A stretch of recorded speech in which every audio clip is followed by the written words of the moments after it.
This is what happens when you have an employee you don't pay. You have no leverage. Yep. You can't really hold anything over his head. It's It's a good position to have, especially if you don't mind not getting paid.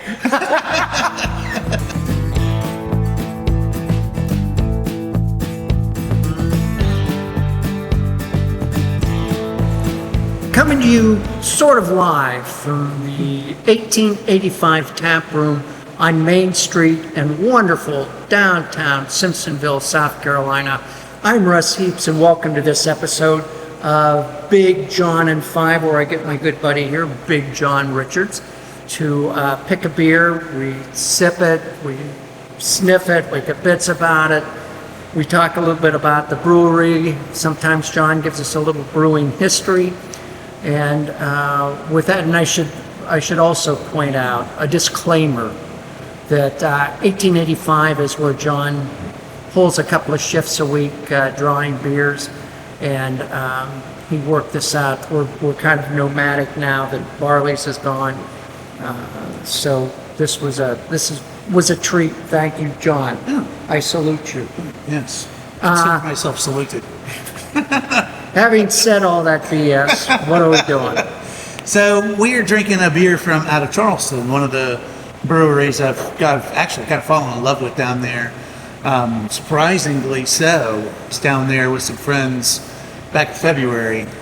We went down for a concert and stayed at a hotel a couple hundred yards from their main brewery up in North Charleston. And they're like, yeah, this brewery's right next door to us. We can go. It's pretty good. And I had it confused with another brewery in my head and I thought I had breweries from them before. And when I went down to the brewery, I was like, man, I just like these beers a lot better than I remember. And there's a bigger variety than I remember. And I was like, and it wasn't till days later that I'm like, I'm not even thinking about the right brewery. I'm in a whole different place. This is our beer expert. I'm the beer expert here. But it's like trying to remember the names of all my kids, which is like trying to remember the bars I work at, or have worked at. But it's these guys are down like near West Ashley, North Charleston, all that, and just opened up a brewery last year, or a pub in actual downtown Charleston too. So they have a second location, a sort of downtown location now, and I think they still brew all the beer at the North Charleston place and then pipe it down, as we have new laws that let that happen now. And joining the 14th century. Yeah, South Carolina's marching steadily into the 14th century. No, we're doing our best. Yeah. And I can say that because I'm a native. And I can say that because it pisses me off. Yeah, we have our moments. Yes. I do love me some South Carolina, but we have some weirdness. Is what it is. Yep. Anyway, then we're not here to talk about that. We're here to talk about this. And these guys just entered our market months ago. They're brand new up here and just starting to get a foothold, and have brought up some really good beer. And this is no exception. This is their triple. It's called Free the Triple. Belgian style triple, as you can see, it's a nice little golden color. Sort of fits in the golden strong ale, or specifically fits in the golden strong ale category from Belgium. But triples are typically on the sweeter side of that continuum. Whereas if you drifted over into like what Duvel sort of fathered, it's drier. That's the delirium tremens side. It's drier, it's spicier, it's more peppery. We let some flies in while we were loading in today, and they've been not letting us forget that they're here. I'm just waiting for one to get close enough. So triple's going to sit on a little bit on that sweeter side. It's going to be similar flavors, but you're going to get a little more like apple, pear kind of sweetness up front, a little creamier texture, and then a little lighter on the finish. Typically, for me, it's a little more clovey on the finish instead of peppery, and not as barky, not as aggressive maybe on the finish. So this one's fun because even on the triple side, it's 9%er. It's not super big, but it's big textured, and it's got a much bigger clovey, spicy finish on the end of it than I often find in a triple. And so far, it's to rave reviews here. All of us that work here love it. We've been passing it out like candy to these guys that come in and ask us for advice, and I think it's a really fun beer. I'm excited to try it. It's a good looking beer. It's really pretty beer. Yeah, it is a pretty beer. So we have a little crutch because we have lights behind it. I can put that thing up and I can look right through it at a light. It's kind of fun. yeah, if you didn't think about this as being golden from the style, you would just have to say Yeah. it because it is. It's Yep. beautiful. And this is the style, triple is the style that originated in a Trappist monastery at Westmall? I think it's Westmall. I don't know why I'm not positive of that, but I think it originated at Westmall as an answer to Pilsner. That was there. In Santa Monica? No, No. but good guess. Belgium. Belgium.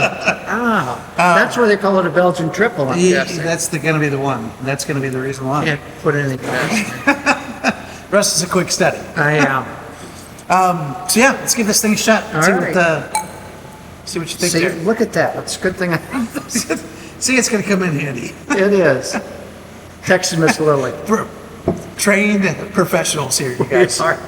Not well trained. Trained to do everything the incorrect way. Yeah, even that first sip, I'm getting significantly more grain even than I remember.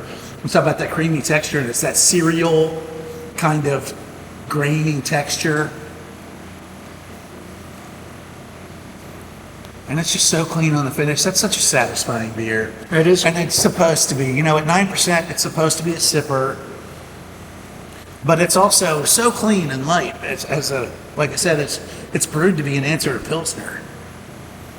Is that really? That's where I was going with when I lost myself on West Mall, is that they brewed this beer so that people who came to the monastery, for lack of a better term, to satisfy people who wanted Pilsner. I would not. The Pilsner there must be different than the Pilsner here, Well, because I would not. It is a little. That would, if I was going, I want a Pilsner. Yeah, but if you were going, I want a Pilsner, and the only other thing in house was a double or a quad, those dark beers with the figs and raisins, you're not going to get one of those. Right. You're going to get one of these. Okay. This for me in my career has been the beer that's converted all my Chardonnay drinkers, Really? all of them, and it's wine drinkers in particular will go to these Belgian styles, but on both sides, and I'll typically send a red wine drinker more to the darker Belgians, the quads and doubles, and I'll send white wine drinkers to this. But if you're a Chardonnay drinker and you want to try a beer, find a triple. I always thought Saison was a better sort of gateway style. It can be. Sometimes that real barnyardy, funky stuff doesn't translate well. And this, especially with the apple and pear that's in this, it translates so well to the same flavors that are in Chardonnay, specifically in Chardonnay a lot of the time, that all my Chardonnay drinkers taste this and go, oh, I get it, right away. Yeah. Russ is powering through this too. I've been a little parched today. We got a little late start. I spent most of it out in 85-degree weather. I Temperatures. stranded Russ here Yeah. while I was off conducting He was unexpectedly business. long business. personal business. This is what happens when you have an employee you don't pay. You have no leverage. Yep. You can't really hold anything over his head.